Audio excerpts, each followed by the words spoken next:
Bapak,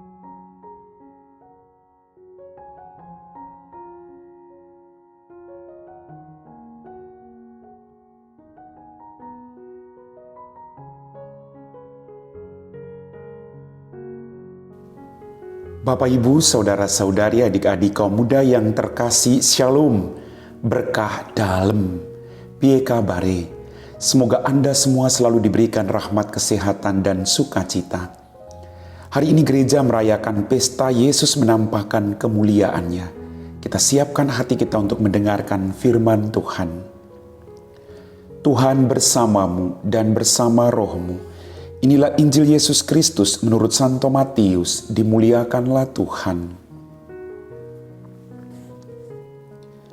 Sekali peristiwa Yesus membawa Petrus, Yakobus, dan Yohanes saudaranya, dan bersama-sama mereka ia naik ke sebuah gunung yang tinggi. Di situ mereka sendirian saja. Lalu Yesus berubah rupa di depan mata mereka. Wajahnya bercahaya seperti matahari, dan pakaiannya menjadi putih bersinar seperti terang. Maka tampak kepada mereka Musa dan Elia sedang berbicara dengan Yesus. Kata Petrus kepada Yesus, "Tuhan, betapa bahagianya kami berada di tempat ini. Jika Engkau mau, biarkanlah kudirikan di sini 3 kemah, 1 untuk Engkau, 1 untuk Musa, dan 1 untuk Elia." Sementara Petrus berkata-kata begitu, tiba-tiba turunlah awan yang terang menaungi mereka. Dan dari dalam awan itu terdengar suara yang berkata, "Inilah anak yang kukasihi, kepadanya lah aku berkenan, dengarkanlah dia." Mendengar itu tersungkurlah murid-murid Yesus, dan mereka sangat ketakutan.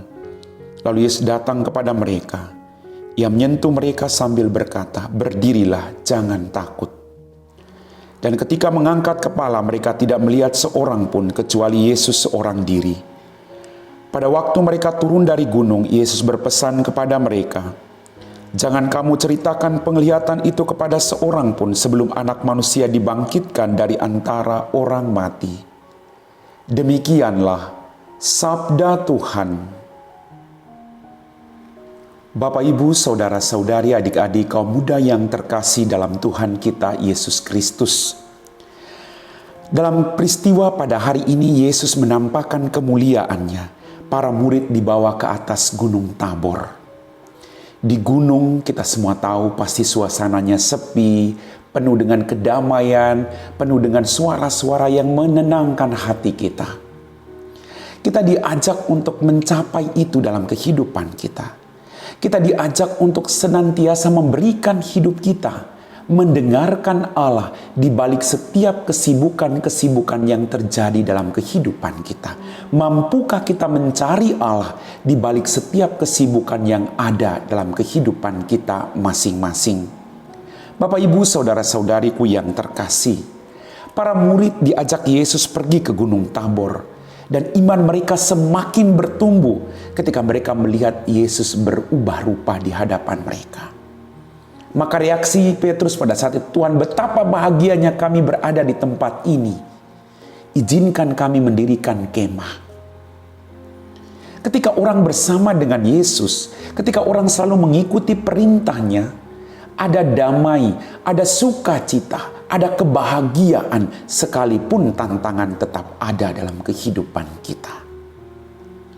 Maka pertanyaan buat kita, sudahkah kita berani meninggalkan segala sesuatu dan mengikuti Dia agar kita mengalami damai dan sukacita itu? Kita harus membuka ruang dalam diri kita, membiarkan Yesus hadir dalam kehidupan kita. Kadang kita terlalu sibuk dengan pekerjaan kita, dengan segala persoalan dan pergumulan hidup kita. Lalu kita lupa bahwa Tuhan selalu memberikan peneguhan kepada kita, "Berdirilah, jangan takut." Bapak, Ibu, Saudara-saudariku yang terkasih, dalam peristiwa itu kemudian terdengarlah suara dari surga yang berkata, "Inilah putraku yang kukasih, kepadanya aku berkenan, dengarkanlah dia." Kita diajak untuk mendengarkan Yesus. Di balik semua peristiwa-peristiwa kita dalam hidup kita, di balik suara-suara yang ada dalam peristiwa hidup kita, Mampukah kita untuk terus mendengarkan Dia yang senantiasa berseru mengajak kita untuk mengikuti Dia? Suara yang menuntun kita untuk sampai pada kebahagiaan. Mari Bapak Ibu, dengarkan suara Tuhan. Maka untuk bisa mendengarkan suaranya, kita berikan ruang bagi Dia. Kita dekatkan diri kita, bersyukur akan apapun peristiwa yang terjadi dalam kehidupan kita. Tuhan mengasihi kita. Siapapun Anda, Dia akan membuat Anda melihat kemuliaan-Nya. Maka bukalah dirimu, bersyukurlah senantiasa, dan lakukan segala perintah-Nya. Amin. Bapak, Ibu, saudara-saudari, adik-adikku yang terkasih, kita telah diteguhkan oleh firman Tuhan. Mari kita siapkan hati kita untuk berdoa. Dalam nama Bapa dan Putra dan Roh Kudus. Amin. Ya Tuhan Allah Bapa kami dalam kerajaan sorga, terima kasih atas rahmat kehidupan yang Kau percayakan kepada kami. Ampuni dosa dan kesalahan kami. Pada kesempatan ini kembali kami berdoa bagi mereka yang sedang sakit. Kau jamah mereka Tuhan, berikan mereka rahmat kesembuhan, berikan mereka rahmat kesabaran, agar mereka mampu menyatukan penderitaan mereka dengan penderitaan-Mu sendiri. Engkau tabib di atas segala tabib Tuhan. Tiada yang mustahil bagi orang yang percaya kepadamu. Berkatilah juga semua anggota keluarga yang mendampingi mereka. Berikan mereka juga rahmat kesetiaan, kesehatan, kebahagiaan. Kami puji Engkau Bapa, kini dan sepanjang segala masa. Amin. Tuhan bersamamu dan bersama rohmu. Semoga kita sekalian diberkati oleh Allah yang Maha Kuasa, Bapa dan Putra dan Roh Kudus. Amin.